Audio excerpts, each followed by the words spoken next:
साल था 1926। कहानी हमें ले चलती है ऑस्ट्रेलिया के सूने और वीरान इलाके में बसे एक छोटे से टाउन डूंगटार की ओर।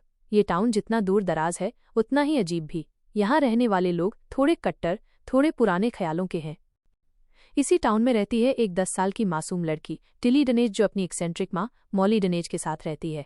लेकिन इस टाउन में न तो कोई टिली को पसंद करता है और न ही उसकी बीमार और अकेली माँ को। स्कूल में बच्चे टिली को तंग करते हैं, उसे नीचा दिखाते हैं और उसे अलग समझते हैं। मगर नफरत सिर्फ बच्चों तक ही सीमित नहीं है, टाउन के बड़े लोग भी उसे सस्पिशियस निगाहों से देखते हैं। और फिर एक दिन एक क्लासमेट लड़के की रहस्यमयी मौत हो जाती है। वो हादसा टिली की जिंदगी का सबसे बड़ा टर्निंग पॉइंट बन जाता है। बिना किसी जांच के, बिना कोई सबूत के पूरा टाउन यही मान लेता है कि उस लड़के की मौत के पीछे टिली का ही हाथ है। टाउन का पुलिस सार्जेंट, जो खुद भी टाउन की सोच से बंधा हुआ था, उसे सजा के तौर पर डूंगटार से निकालकर दूर एक और सिटी में भेज देता है हमेशा के लिए। 25 साल बीत जाते हैं। अब साल है 1951। एक औरत हाथ में सिलाई मशीन लिए स्टाइलिश ड्रेस में ट्रेन से उतरती है। वो अब बच्ची नहीं रही, वो है टिली डनेज। उसने पूरी दुनिया देखी है, पेरिस के डिजाइन सीखे हैं, लेकिन उसकी आंखों में आज भी वही धुंधली पड़ते हैं, बचपन की यादें, जुल्म और वो इल्जाम जो शायद उसने कभी झेला ही नहीं था। सबसे पहले वो जाती है अपने पुराने टूटे फूटे घर में, जहां उसकी माँ मॉली अब भी अकेली, बीमार और पुराने समय में जी रही होती है। घर की हालत बिल्कुल बर्बाद हो चुकी होती है। मगर इस बार टिली सिर्फ अतीत को देखने नहीं आई, वो आई है जवाब लेने, खुद को साबित करने और शायद बदला लेने। टिली की माँ मॉली डनेज अब भी उसी पुराने घर में अकेली रह रही होती है, पर अब वो पहले जैसी नहीं रही। टिली के जाने के बाद मॉली की तबीयत बहुत ज्यादा बिगड़ चुकी थी। वो अब पूरी तरह से मेंटली अनस्टेबल हो चुकी है। वो अजीब तरह से बात करती है, कभी हंसती है, कभी अचानक गुस्सा हो जाती है, और सबसे बड़ी बात, उसे अपनी ही बेटी को पहचानना भी याद नहीं। टिली उसे बार बार याद दिलाने की कोशिश करती है कि मैं तुम्हारी बेटी हूँ मॉम, पर मॉली की आंखों में कोई पहचान नहीं होती, कोई वार्मथ नहीं। टिली के लिए ये पल बेहद पेनफुल होता है। जिस माँ को उसने इतना याद किया, उसी को अब वो अजनबी लग रही थी। अब उसे सच्चाई को एक्सेप्ट करना होता है कि शायद उसकी माँ कभी फिर से उसे वैसे नहीं देख पाएगी जैसे पहले देखा करती थी। डूंगटार टाउन से थोड़ा दूर बसे उस पुराने खंडहर जैसे घर में टिली अपने पुराने अतीत को सहेजने की कोशिश करती है। वो पूरे घर की सफाई करती है, अपनी माँ को अच्छे से नहलाकर तैयार करती है और फिर बाहर अपने साथ लाई हुई सिलाई मशीन को सेट करती है। क्योंकि टिली अब एक ड्रेस मेकर है और कपड़े बनाना उसका हुनर ही नहीं, उसकी पहचान है। टिली अपनी माँ से कहती है, टाउन वालों ने हमारे साथ बहुत गलत किया। पर मॉली कोई जवाब नहीं देती, उसकी आंखों में कोई भाव नहीं होते। सच तो ये है कि मॉली कभी चाहती ही नहीं थी कि टिली वापस डूंगटार आए, पर अब वो वापस आ चुकी है। टाउन की हालत पहले से भी बदतर है और जैसे ही लोगों को पता चलता है कि टिली डनेज वापस आई है, पूरा कस्बा परेशान हो उठता है। किसी को खुशी नहीं होती, उल्टा एक बेचैनी सी दौड़ जाती है, जैसे कोई खतरा मंडरा रहा हो। इसी दौरान डूंगटार की लोकल फुटबॉल टीम का दूसरे टाउन के साथ मैच हो रहा होता है। पूरा टाउन मैच देखने आता है और वहीं टिली भी पहुंचती है अपनी खुद की बनाई एक गॉर्जियस ड्रेस पहनकर। उसकी खूबसूरती, उसका कॉन्फिडेंस और उसकी पोशाक इतनी स्ट्राइकिंग होती है कि पूरे फुटबॉल ग्राउंड पर मौजूद डूंगटार की टीम के खिलाड़ी उस पर से नजर ही नहीं हटा पाते। नतीजा ये होता है कि टीम की परफॉर्मेंस डाउन होने लगती है। तभी टीम का कैप्टन विलियम ब्यूमॉन्ट खुद टिली के पास आता है और कहता है, प्लीज तुम यहाँ से चली जाओ, ये मैच हमारे लिए बहुत इंपॉर्टेंट है, तुम्हारे यहाँ मौजूद रहने से प्लेयर्स डिस्ट्रैक्ट हो रहे हैं। टिली उसकी बात समझ जाती है और वो मैच की लाइन से दूर एक कोने की तरफ चली जाती है। वहीं पर खड़ी होती है एक लड़की जिसकी खूबसूरती साधारण होती है और जो टिली की पुरानी क्लासमेट रह चुकी है। उसका नाम होता है गर्ट्रूड प्रैट। वही गर्ट्रूड जो बचपन में टिली के साथ एक ही क्लास में बैठती थी और जिसने कभी टिली को एक्सेप्ट नहीं किया था। पर आज हालात बदले हुए हैं और अब टिली वही लड़की बन चुकी है जिसे कोई नजरअंदाज नहीं कर सकता। इसे कहानी फ्लैशबैक में चली जाती है। हम लौटते हैं उस भयानक दिन पर, जब उस बच्चे की मौत हुई थी जिसके लिए पूरे टाउन ने 10 साल की टिली डनेज को दोषी ठहराया था। असल में उस दिन टिली उस लड़के से बचकर भाग रही थी। वो लड़का वायलेंट था, वो टिली को चोट पहुंचाना चाहता था।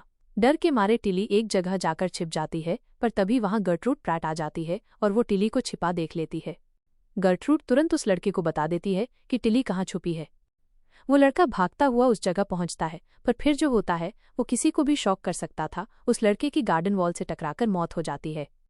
गर्ट्रूड ये सब देखे बिना ही वहां से चली जाती है, यानी उस हादसे के वक्त वो मौके पर मौजूद नहीं थी, पर शायद इनडायरेक्टली वही सबसे बड़ी वजह बनी। अब कहानी वापस प्रेजेंट में आती है, जहां टिली गर्ट्रूड को एक बात कहती है, एक अच्छी ड्रेस सब कुछ बदल सकती है। गर्ट्रूड चाहती है कि वो भी सुंदर दिखे, खासकर उस लड़के के सामने जिसे वो पसंद करती है, पर जो उसकी तरफ ध्यान ही नहीं देता। टिली उसे बदलना चाहती है, बाहर से भी और अंदर से भी। वो खुद भी अब ब्लैक कलर की एक स्टनिंग ड्रेस पहनकर आती है। उस ड्रेस में वो इतनी ग्रेसफुल लगती है कि सबकी नजरें बस उसी पर टिकी रह जाती हैं। इस बार भी वो मैच देखने जाती है और फिर से उसी स्पॉट पे जाकर खड़ी हो जाती है, पर इस बार मैदान की पोजीशंस बदल चुकी होती हैं। डूंगटार की टीम की नज़र अब टिली पर नहीं होती, बल्कि ऑपोजिट टाउन की टीम के प्लेयर्स उसकी ओर देखने लगते हैं। वो डिस्ट्रैक्ट हो जाते हैं और डूंगटार की टीम इस बार जीत जाती है। मैच के बाद टिली वापस अपने घर लौटती है और वहां उसे एक अजीब सा बदलाव दिखता है। उसकी मां मॉली डनेज अब काफी कुछ याद करने लगी है। मॉली उसे देखती है और कहती है, जिस बच्चे की मौत हुई थी वो गार्डन वॉल से सिर टकराने की वजह से मरा था और उस हादसे की जिम्मेदार तुम थी। टिली इस बात को सुनकर शॉक हो जाती है। वो इस पर यकीन नहीं कर पाती। वो जानती थी कि उसने उस लड़के को मारा नहीं था, पर उसकी माँ की ये बातें उसे फिर से कंफ्यूज्ड कर देती है। उसी वक्त वहां गर्ट्रूड आ जाती है। वो टिली से कहती है, मैं चाहती हूं कि तुम मेरे लिए एक बहुत ही खूबसूरत ड्रेस बनाओ। टिली उसे गंभीरता से देखती है और फिर एक शर्त रखती है, मैं तुम्हारे लिए ड्रेस बनाऊंगी, पर एक बात साफ करनी होगी, जब मैं उस लड़के से छिप रही थी तो तुमने उसे मेरी छुपने की जगह बताई थी, है ना? गर्ट्रूड कुछ पल चुप रहती है, फिर धीरे से अपना सिर हिला देती है। हाँ, मैंने ही बताया था।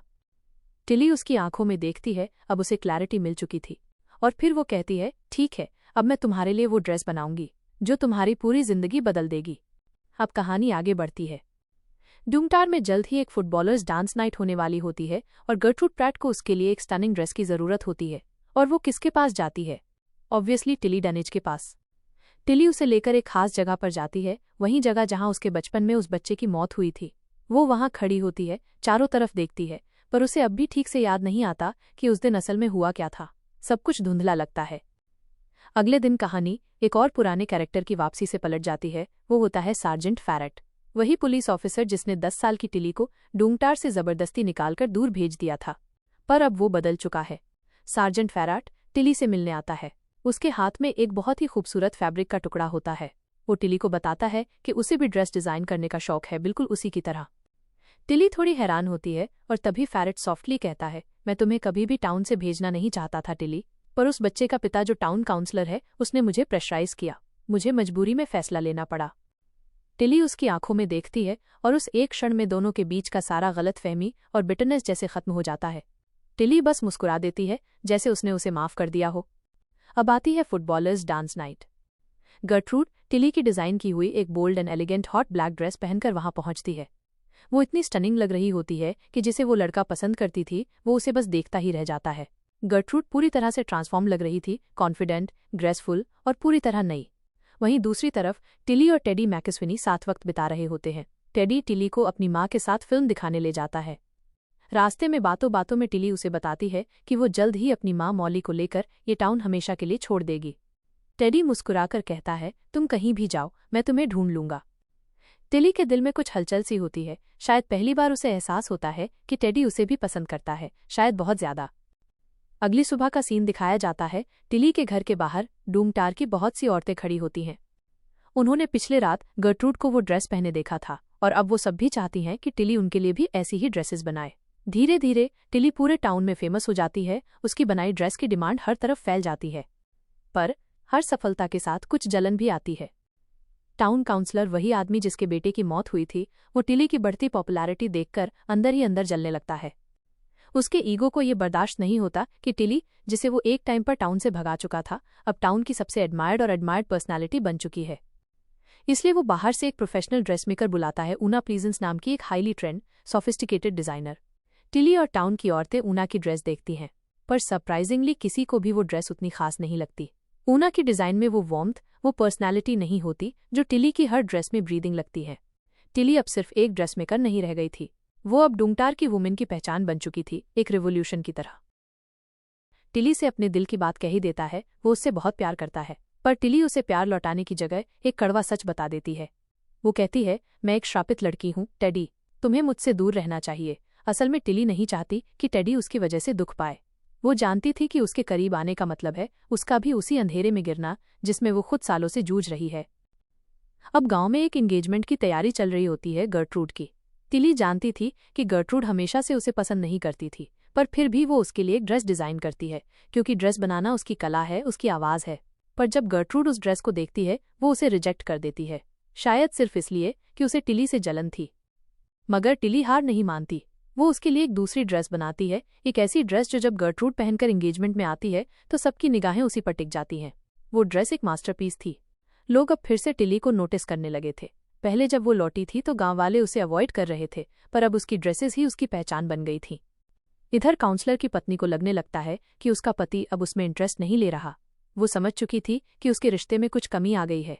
इसी बीच वो टिली के पास आती है अपनी ड्रेस सिलवाने। असल में वो हमेशा से मानती थी कि टिली उसके बेटे स्टुअर्ट की मौत की जिम्मेदार नहीं थी। उसने देखा था कि वो बच्चा पेड़ से गिरा था, न कि किसी ने उसे धक्का दिया था। अब वो टिली से कहती है, मेरे लिए एक ड्रेस बनाओ। मुझे तुम्हारी काबिलियत पर कोई शक नहीं है। टिली के लिए ये एक मौका था बचपन में उस पर जो इल्जाम लगा था उसे मिटाने का। वो सच्चाई जानना चाहती थी, इसलिए वो सीधा सार्जेंट के पास जाती है और उस केस की पूरी फाइल मांगती है। जब वो फाइल पढ़ती है तो देखती है कि उसकी अपनी स्कूल टीचर ने उसके खिलाफ गवाही दी थी।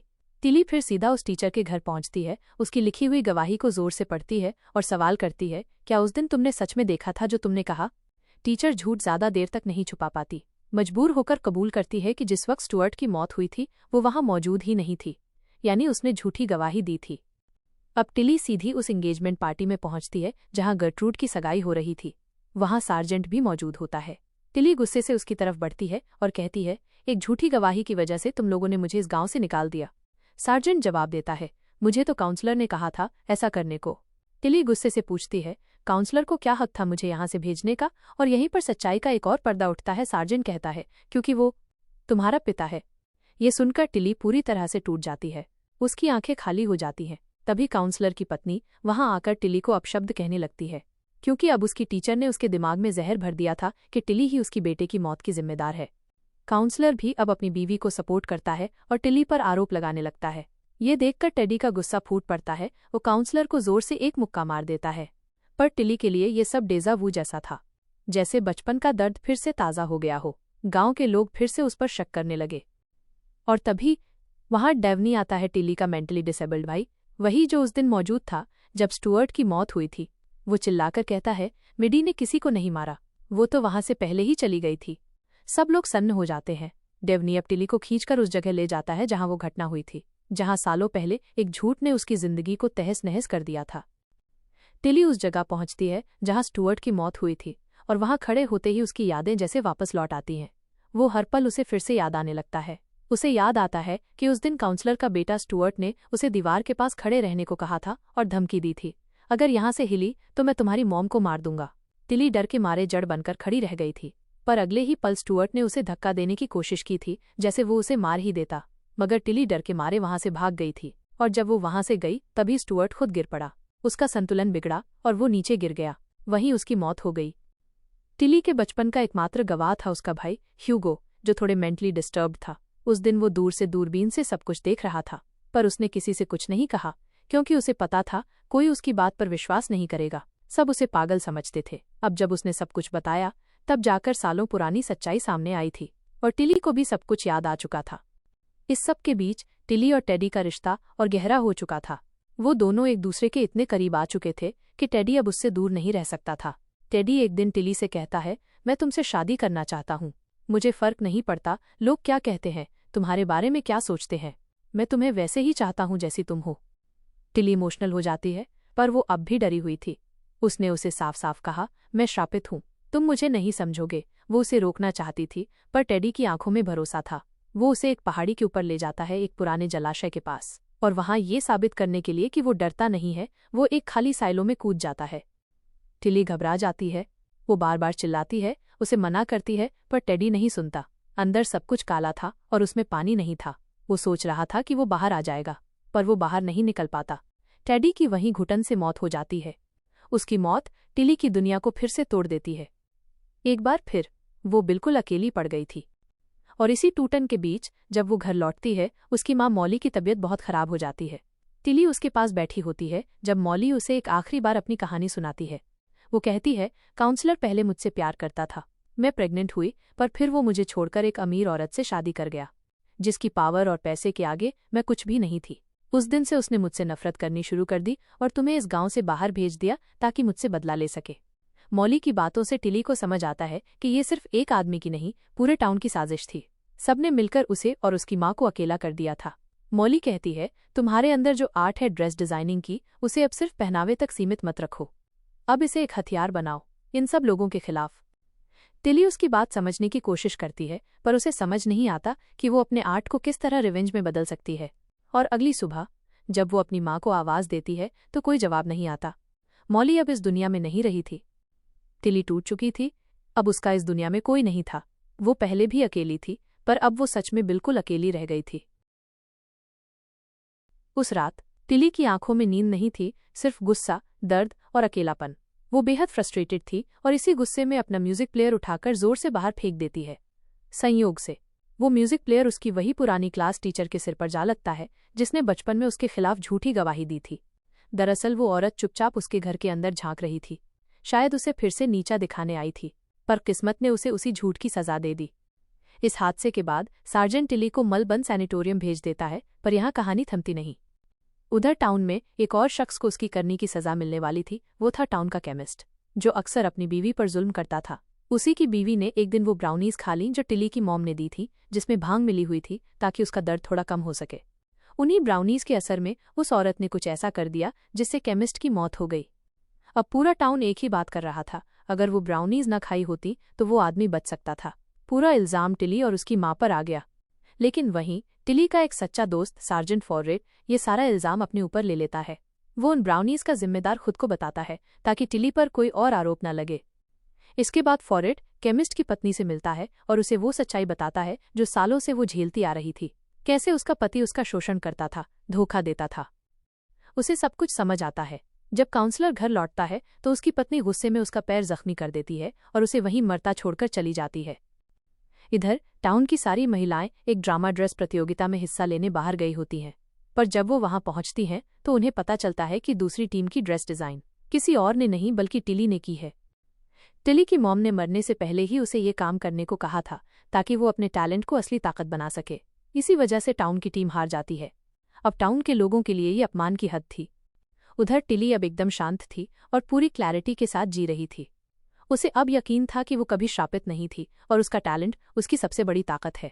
वो अपने घर के बाहर एक रेड कारपेट बिछाती है, उस कारपेट पर तेल डालती है और फिर अपने घर में आग लगा देती है। उस जलते हुए घर से गुजरते हुए, रेड कारपेट पर टहलते हुए वो टाउन से बाहर निकल जाती है जैसे किसी ग्रैंड प्रीमियर में कोई स्टार रेड कारपेट पर चलता है। धीरे धीरे आग पूरे टाउन में फैल जाती है। हर वो घर जिसने कभी टिली को गुनहगार समझा अब उसी आग की चपेट में था। उधर जब महिलाएं अपनी हार का गुस्सा लिए लौटती हैं तो देखती हैं उनका टाउन जल रहा है। उनकी आंखों के सामने उनका घर, उनकी दुकानें, उनकी दुनिया सब राख बन रही है।